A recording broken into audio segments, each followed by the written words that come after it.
Fala, meus queridos! E aí, tudo bem com vocês? Aqui é o Felipe Lintz e sem enrolação, bora pro nosso assunto. O Banco Central se tornou independente na gestão do presidente Jair Bolsonaro, e isso fez com que o banco não ficasse à mercê de decisões políticas. Consequentemente, a economia brasileira conseguiu despontar um crescimento mesmo em meio a conflitos internacionais e uma pandemia. E o resultado, ao contrário do que boa parte da imprensa custa admitir, foi a diminuição da taxa de inflação, diminuição da taxa do desemprego, crescimento da economia em pouco mais de 1%, sem contar investimentos estrangeiros de maneira recorde, mais de 50 bilhões de dólares no ano de 2021.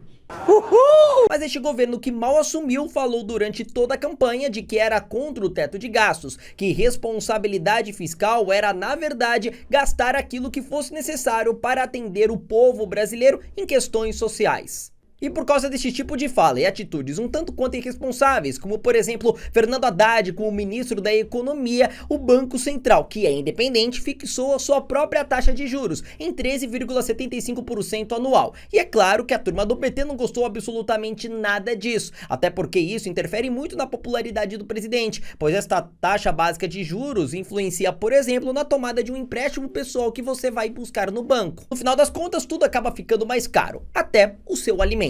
E para esclarecer tudo isso, uma das maiores aliadas de Lula, deputada federal e presidente do PT, a senhora Gleisi Hoffmann, foi convidada para participar de uma entrevista ao vivo na CNN. Claro, imaginou que estava num ambiente confortável, controlado, que seria muito bem recebida, mas saiba que a jornalista Daniela Lima não poupou a deputada. O vexame foi garantido e a diversão é por nossa conta.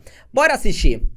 Todo mundo concorda que 13,75 é um juros de matar, né? Se você vai comprar uma casa, um carro, financiar, sua máquina de lavar roupa, que é caríssima também, você sabe. Mas a grande questão é a contrapartida. Muita gente, por exemplo, o próprio senador Otto fala, olha, de fato 13,75 é salgado pra caramba, ninguém segura. Agora, o governo precisa mostrar onde é que vai cortar custo, equacionar os gastos e qual é o novo arcabouço fiscal. Cadê a contrapartida, presidente? Me diga uma coisa, nós assumimos faz um mês, assumimos com o orçamento estourado pelo governo do Bolsonaro. Ele gastou 300 bilhões de reais em recursos públicos para tentar ganhar a eleição.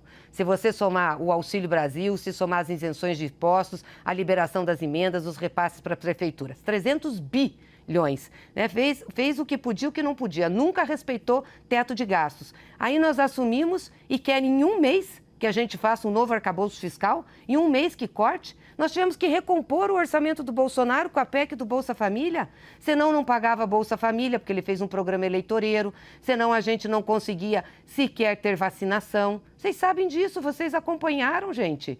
Então é uma barbaridade o que se está exigindo.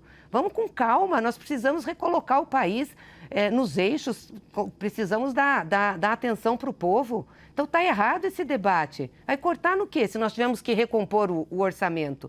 Tem esse ano para fazer o debate. Por isso que o próprio Banco Central, avaliando isso, tinha que ter mudado a sua forma de ver as coisas e ter baixado a taxa de juros para ajudar o país a crescer. Porque Perfeito, isso também tem implicação no fiscal, viu, Dani? Porque se o país crescer, tem mais receita. Sim, não, a senhora tem um ponto, que é preciso entender o histórico, e isso está bastante claro. O orçamento não tinha dinheiro para pagar o que foi prometido, inclusive pelo Bolsonaro, se tivesse ganhado a eleição, ele também teria de fazer uma mexida. Houve a aprovação da recomposição já sob crítica, e há, nesse momento, a expectativa de que venha uma reforma tributária, etc. e tal, que, em tese, o Banco Central está a par. Dito isso, a senhora, então, atribui a Campos Neto uma posição política? Ele tá atuando como um opositor, um remanescente do bolsonarismo na esplanada? Essa é a visão que o PT tem dele? Com esse juro de 13,75, essa é a única avaliação que me resta. É contra o país e contra o governo que está aí. Não é nem contra o governo que está aí, é contra o país.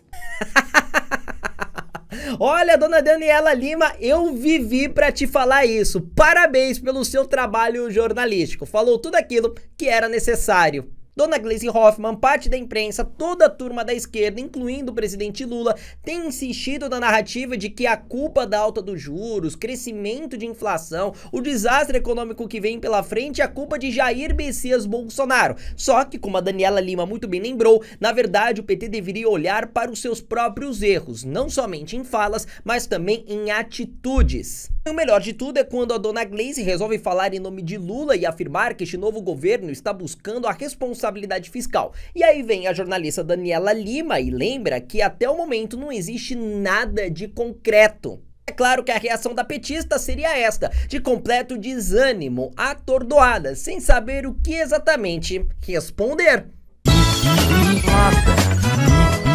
Bom, e logo depois desta entrevista desastrosa, Glaze foi alvo da análise de alguns comentaristas da CNN, incluindo o senhor Joel Pinheiro, que é o mesmo que, vejam só, resolveu fazer a letrinha do amor.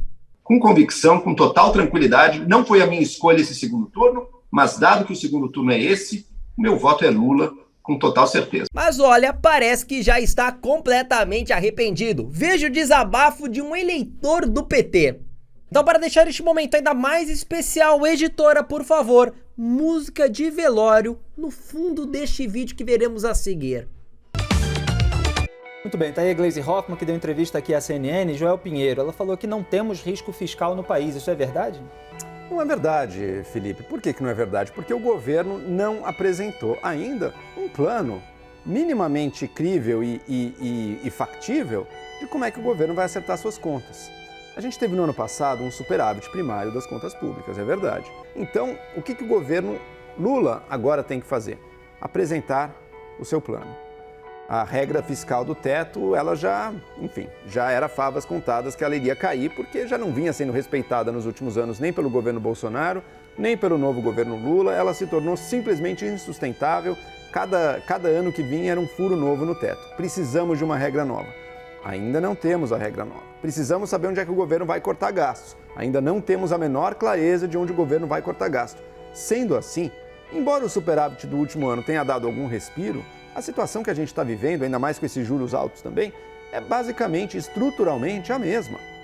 O governo brasileiro, o Estado brasileiro, melhor dizendo, aumenta seus gastos ano após ano. A sua receita não aumenta da mesma maneira e não tem como aumentar da mesma maneira. O Brasil, com cerca de 34% de impostos como total do PIB, já é uma taxa, uma carga tributária relativamente alta. Não dá para aumentar muito mais do que isso, fora que aumentos nessa carga tributária acabam sendo muito pouco eficazes para produzir superávites, porque grande parte do aumento já tem que virar gasto.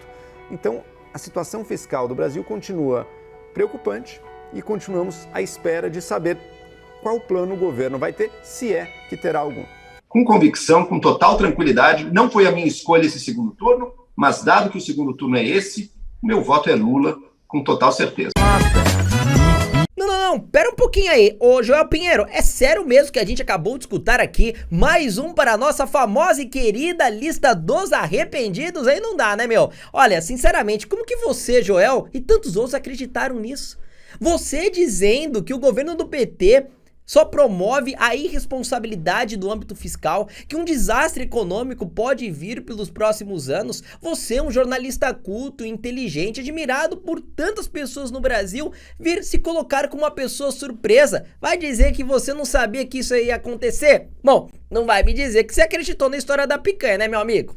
Olha, sinceramente, eu fico pensando comigo, será que essa galera efetivamente não sabia o que esse novo governo estava propondo para o Brasil? Até porque em nenhum momento Lula deixou de ser transparente em relação àquilo que ele queria fazer. Ele sempre deixou muito claro que não gostava do teto da responsabilidade fiscal. Lula sempre deixou muito claro que era contra a autonomia do Banco Central e por aí vai, sem contar a sua ligação com ditaduras na América Latina, como Cuba e Venezuela. Surpresa? Comigo, meu amigo, não pega, viu?